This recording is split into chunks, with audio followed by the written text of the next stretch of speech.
அல்லாஹ் கொடுத்த அமிர்தம் நீண்ட நாள் ஆயுட்காலத்துக்கு அல்லாஹ் வந்து நம்ம மனித குலத்தை காக்கிறதுக்காண்டி அனுப்பிச்ச ஒரு உணவு பொருள்ன்றாங்க. சர்க்கரை நோய் வராமல் தடுக்க, வந்தவர்கள் அளவு குறைக்க, இது நோக்கி ஒரு வேட்டையாடுற மாதிரி வச்சுக்கோங்க. நம்ம பாலை உர ஊத்தி தயிர் ஆக்குவோம். உர ஊத்த தயிர் ஊத்தாம இந்த கெஃபிர் கிரெயின்ஸ் ஊத்திட்டோம்னா அது கெஃபிர் ஆயிரும்.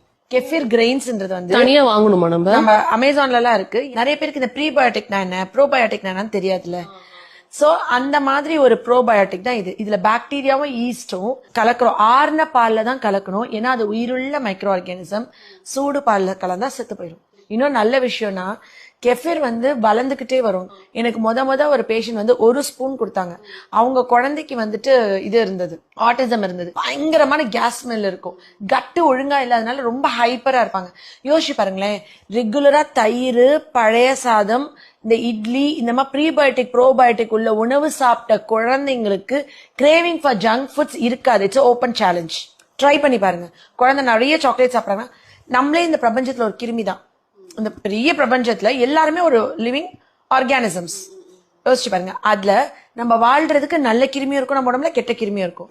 இந்த நல்ல கிருமி நம்மளுக்கு கிரேவிங் கொடுக்காது. கண்டதையும் ஒரு பசிக்கிறதுனால ஏதாவது ஸ்நாக்ஸ் சாப்பிடணும், ஒரு கண்டதையும் சாப்பிடணும், ஒரு நொறுக்கு தீனி சாப்பிடணும், அந்த கிரேவிங் கொடுக்காது. இந்த கெஃபிர் வந்து ரெகுலரா நீங்க குழந்தைங்களுக்கு கொடுக்கும் பொழுது அவங்க கட்ல வந்து நல்ல ஃபர்ஸ்ட் 4 நாள் வந்து வயிறு கொஞ்சம் ஊத்திட்டு பேட் ஸ்மெல்லோட கேஸ் போகும். ஏன்னா இது பேட் பாக்டீரியாவை கொல்லும்.